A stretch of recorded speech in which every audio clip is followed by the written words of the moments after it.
next week I'm back in my garage. I'm almost done priming all the backs of the IKEA cabinet doors. Once they're dry, I'm gonna flip them over and do the fronts, and I'm probably gonna write a full tutorial for how I did it.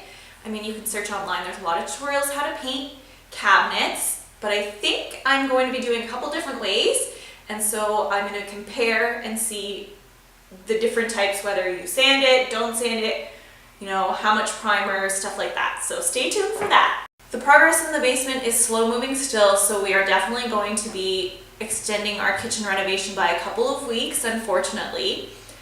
We have the concrete filled in and the subfloor is done.